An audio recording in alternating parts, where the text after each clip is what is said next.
Billy Bean, thank you for breaking down for us the meaning of Carl Nassib coming out, not as the first player, but as first active player in the NFL as gay. Billy, welcome to the show. What does this mean? Where does this place us in our timeline of progress and inclusion?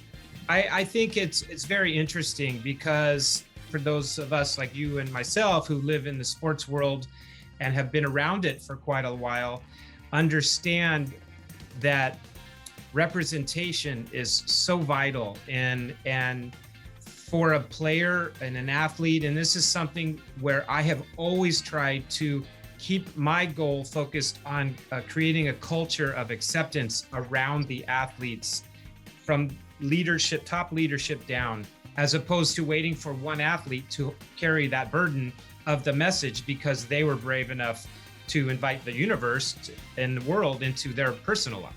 I tell you, Billy, what's interesting about that, just as you're saying, I'm thinking about the line that he said in his announcement, "I've been meaning to do this for a while."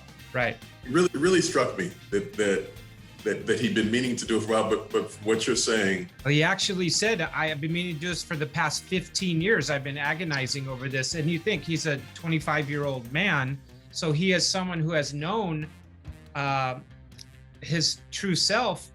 You know, some of us in the LGBTQ plus community, it takes us a while to get it. That was my story. I was raised in a very conservative military environment and oldest of 5 in the big leagues at 22. And my only influence I had were baseball players and sports figures. So for Carl to say that, and then, you know, you peel back a little of his history and you see that he walked on at Penn State, and then he leaves Penn State as a unanimous All-America defensive end, Lombardi Trophy winner, Ted Hendricks Award winner, and then there's an award called the Burlsworth Trophy for the best player Division I NCAA football that walked on.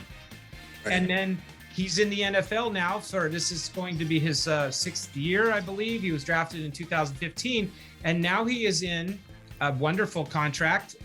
From pro sports standards, it's modestly amazing. It would be something that I never saw, but for him, I'll take the money. No, exactly. But I think it's a thoughtful decision because, and really a great example to illuminate what athletes are subjected to, which is the uncertainty of their futures, and him finally being in a moment, all the while knowing he's still only 25 years old, that he is inviting the world in as an active player. And you know as well as I do, for any player, the most important priority is for your teammates and your league, your opponents, to respect you and to believe that you belong in that room. Right? And Billy, that reminds me, in your book, Going the Other Way, I remember wasn't a subtitle, but the real theme of the book was my life as a closeted athlete, which is completely counter to this moment. Right. I just wonder how you reflect on that. And I know times were different. Any thought of the impact if you had come out while playing? I mean, and we're not going to try to measure who's. But listen, I think that Carl is a example of someone who has benefited from Jason Collins and Michael Sam. For me, I wasn't equipped. There was the outside. This is what I talk about, representation and the messaging and leadership and culture. It was okay to bash gay men, right, left. No one batted an eyelash or raised an eyebrow when a manager called another umpire an F-bomb, or an opposing player, or if a player, wasn't tough enough, got hit by a pitch and wanted to come out of the game, or wouldn't suit up and play on Sunday because they've got a twinge in their hamstring or something. You know what I mean? Like, we would feminize each other. So those messages were all around. And for me, I lived in that dark, dark space of fear of what it meant to people like yourself. When I met you, it reminded me immediately of the people that mattered the most to me, that I wanted to prove that, hey, I'm a big leaguer.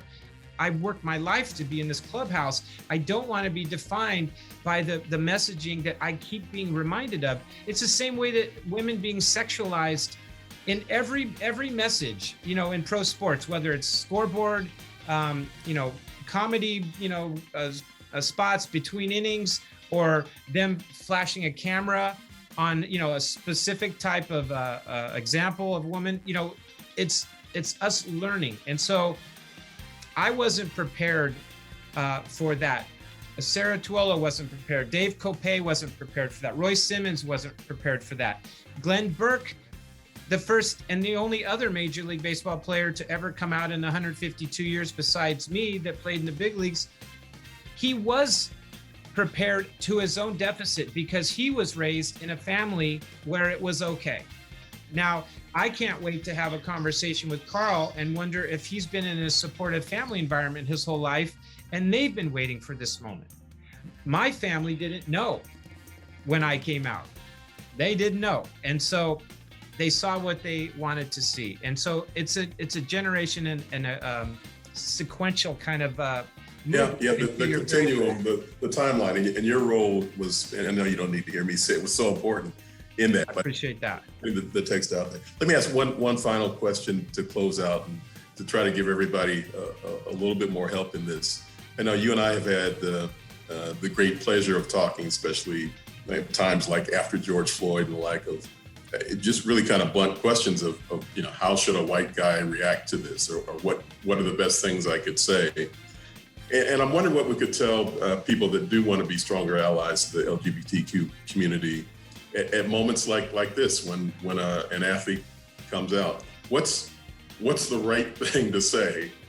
The desire to be perfect in the space immediately is very intimidating for people. And when you talk about being an ally to me starts as someone who has a desire to be a friend with somebody. And a friend asks another friend, how do you feel? And then maybe we can start talking about your lived experience and my perception of that, and be interested in it. Billy, I think the big takeaway that I would love for people to hear is those conversations aren't going to be perfect, but we have to have them. And exactly. We take time to have them. So Billy, thank you for breaking down for us Carl Nassib being the first out gay player active in the National Football League. It's a big moment. It was a big moment. And it's great to see you, Ken. You guys do great work, and it's a privilege and honor to be a part of your little piece of your show this week. So thanks for the invitation. Thank you, Billy. Appreciate it.